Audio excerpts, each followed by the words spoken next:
All right, today we're tackling one of the most important and honestly one of the most dangerously misunderstood topics when it comes to solar installations. We're talking about neutral bonding in hybrid inverters. And trust me, getting this wrong is way more than just a little headache. It can be a total disaster just hiding in plain sight. So let me just ask you this straight up. Does your system ever trip for, well, what seems like no reason at all? Or maybe a more chilling thought, what if the safety system you're counting on is actually just a complete lie, basically useless until the one moment you actually need it? That's what we're digging into today, the whole concept of neutral bonding. Now, it sounds kind of technical and boring, but in these hybrid systems, it is the #1 reason for those phantom trips, and scarier yet, it's why some safety systems are just not going to work. So first, let's be really clear about the problem. This isn't some rare one-in-a-million issue. It is a dangerous, and you know what, a surprisingly common mistake. But to really get a handle on how things go wrong, we've got to go back to basics. We have to understand why we even do this bonding thing in the first place. What is its job? And here's the absolute key. The neutral ground bond is one single, on-purpose connection, that's it. It has one job and one job only, to create a superhighway for electricity to rush back home if there's a fault.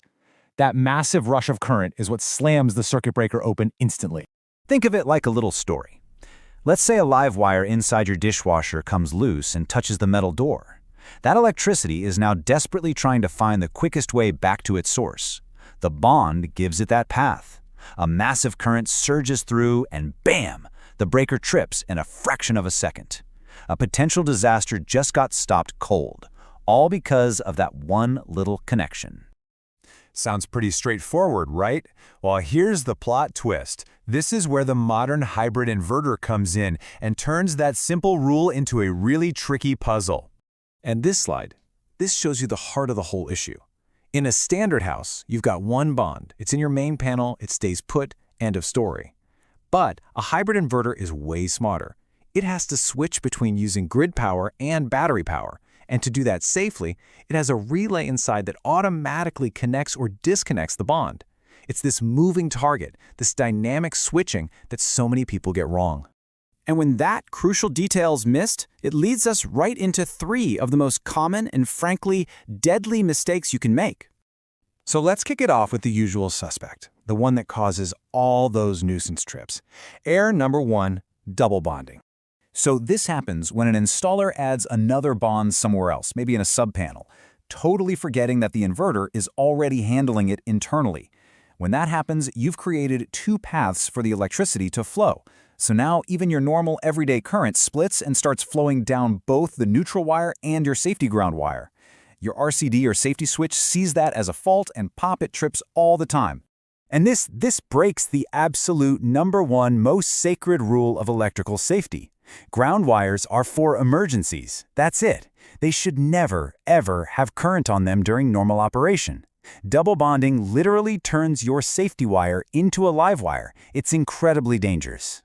Now, let's talk about the complete opposite problem, which might be even more terrifying.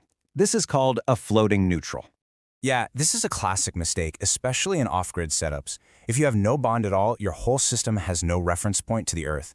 Voltages can get weird and unstable. But here's the really scary part. If a fault happens, that electricity has nowhere to go. That means the breaker cannot trip. The metal casing of an appliance can become fully live with lethal voltage, just sitting there waiting for someone to touch it. All right, the third common mistake is a sneaky one. It creeps in when you decide to add a backup generator to your system. You see, a lot of generators come from the factory with their own neutral ground bond already inside.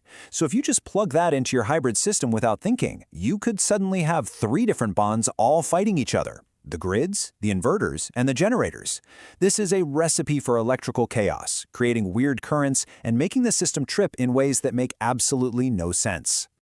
Okay, that's enough of the problems. How do we make sure this gets done right every single time? Well, it all comes down to a really simple but totally critical 5-step safety check. This is it. This is your roadmap to a safe system. First, figure out where your one main bonding point should be. Second, read the inverter manual. No, seriously, you have to know how its internal relay works. Third, and this is the golden rule, make sure there is only one bond active at any one time. Not 2, not 0, 1. Fourth, check that generator. And last but not least, don't guess. Test your work. Get out a continuity tester and prove that the bond is where it's supposed to be. Because when you follow these steps, you're doing more than just hooking up wires. You're actually enabling your system's silent guardian. Let's just be crystal clear about this. Getting the bonding right isn't about avoiding annoying trips. It's about making damn sure that your breakers and your safety switches can actually do their job in that split second between a little problem and a real tragedy. It's what ensures the system fails safe. So I'll just leave you with this one question to think about. Do you know for sure how your system is bonded? Or is it a ticking time bomb, looking perfectly fine, working great every day, right up until that one moment it's supposed to save you and it doesn't? At the end of the day, you have to remember this. In the world of electricity, safety isn't something you just hope for. It's something you have to engineer.